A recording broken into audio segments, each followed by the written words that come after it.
तो हम आ चुके हैं अपने फ़ोन के स्क्रीन पर पैसे कमाने का तरीका बताने को लेकर। पहला तरीका है सीखने की कला आपके अंदर होना चाहिए।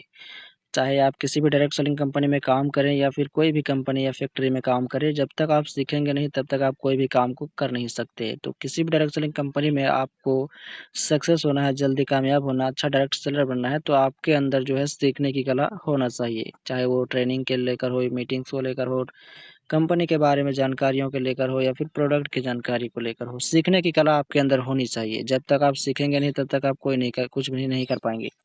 तो आपको सीखने की कला आपके अंदर होना चाहिए। दूसरा पॉइंट है जिससे आप सीख रहे हैं उसका अपमान कभी भी नहीं होना चाहिए।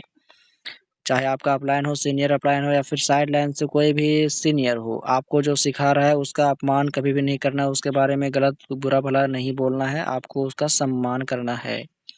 जिस दिन आप सम्मान करना छोड़ देंगे, गलत बोला बुरा-भला कहना शुरू करेंगे, वो उस दिन से आपका जो है, आप कभी भी सक्सेस नहीं हो पाएँगे। तीसरा पॉइंट है कि आपके पास जानकारी कितना भी हो, लेकिन जो आपका गुरु है, आपको बता रहा है उसको सुन लेना चाहिए। यानी कि जो आपका गुरु है, जो भी आपका ट्रेनर है, जो भी आपका अपलाइन है, जो आपका सीनियर अपलाइन है या फिर सीनियर है, उसका मतलब कि बात सुनना चाहिए, चाहे आपके पास कितनी भी जानकारी आ जाए। क्योंकि जब जो व्यक्ति आपसे पहले गया है, उसके पास आपसे ज़्यादा जानकारी होगी। थोड़ी ही जानकारी अधिक होगी, लेकिन वो आपसे ज़्यादा जानकारी होगी। चौथा पॉइंट है कि हर बार एक ही ट्रेनिंग और मीटिंग लेने से कोई न कोई नई चीज़ सीखने के लिए मिलता है।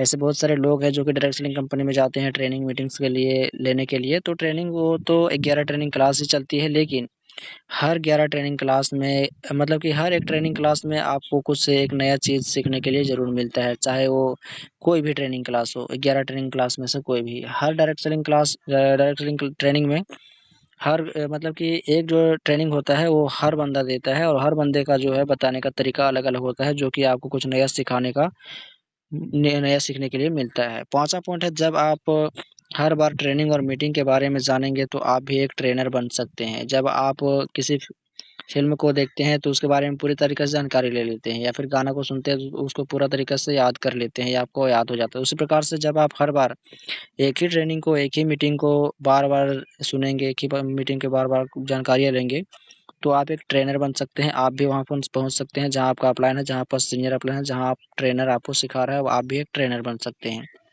छठा पॉइंट है जब आप कोई फ़िल्म को बार-बार देखते हैं तो फ़िल्म के सारे सीन आपको पूरा याद हो जाता है। उसी प्रकार से जब किसी फ़िल्म को देखते हैं तो 2-3 बार, 4 बार देखते हैं तो आपको पूरा सीन याद हो जाता है किसी भी फ़िल्म का। उसी प्रकार से किसी भी ट्रेनिंग और मीटिंग के बारे में सही तरीके से जानकारी लेंगे, तो आप भी एक ट्रेनर बन सकते हैं। 7वां पॉइंट है कि जब आप एक अच्छे लर्नर होते हैं तो आप एक बड़े अर्नर भी बन सकते हैं। कहने का मतलब है लर्नर कहने का मतलब है जब आप एक अच्छे सीखने वाले रहते हैं तो आप एक अच्छे कमाई करने वाले भी बन सकते हैं। जब आप सीख लेंगे पूरे तरीके से तो आप एक अच्छे प्रकार से डायरेक्ट सेलर बनेंगे, आपको अच्छे ओहदे मिलेंगे, आपको अच्छा लेवल मिलेगा और आप अच्छे प्रकार से पैसे भी अर्न कर सकते हैं। 8वां पॉइंट है कि ऐसा कोई काम नहीं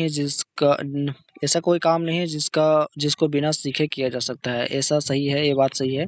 दुनिया में से बहुत सारे लोग हैं जो कि कहते हैं कि कोई भी काम करना आसान होता है, लेकिन जब तक आप किसी काम को सीखेंगे नहीं तब तक आप उस काम को नहीं कर सकते हैं। भले ही आपको बोलना आसान लग सकता है, लेकिन करना उतना ही कठिन होता है। तो किसी भी डायरेक्ट सेलिंग कंपनी में जाएँ, आपको सीखने की कला आपके अंदर होना चाहिए, आपको उस फ़ील्ड में 9वां पॉइंट है कि आप जिस फ़ील्ड में काम करने के लिए गए हैं, वहाँ के बारे में जानकारी लीजिए। जितना बार आप जानकारी लेंगे, उतने बड़े एक आप जानकार बनेंगे। तो कहने का मतलब सही है कि जिस फ़ील्ड में, जिस कंपनी में, जिस डायरेक्ट सेलिंग कंपनी या फिर किसी भी प्रकार की कंपनी या फैक्ट्री में गए हैं, चाहे वो प्राइवेट सेक्टर हो या फिर गवर्नमेंट सेक्टर हो, तो वहाँ पर आपको सीखने की कला सबसे पहले आपके अंदर जागरूक करना होगा, सीखना होगा। क्योंकि जब तक आप सीखेंगे नहीं, तब तक आप कोई भी काम को नहीं कर सकते हैं। आपको प्लस माइनस का भी ध्यान देना होगा या फिर घाटे या मुनाफ़े का भी ध्यान देना होगा। जिस फ़ील्ड में आप काम करने के लिए गए हैं, चाहे वो डायरेक्ट सेलिंग कंपनी का कोई भी हो, तो वहाँ पर आप उतने ही बड़े जानकार बनेंगे, जितने बड़े आपको जानकारी लेंगे। 10वां पॉइंट है कि ऐसा बने कि आप पैसे के पीछे ना भागें, पैसा आपके पीछे भागे। तो आप एक अच्छे व्यक्ति बनेंगे जब आप इन सभी बातों को फ़ॉलो करेंगे, ध्यान देंगे। तो आपको पैसा पी पे आपके पीछे आपको पैसे के पीछे नहीं भागना है, बल्कि आपके पीछे पैसा भागेगा।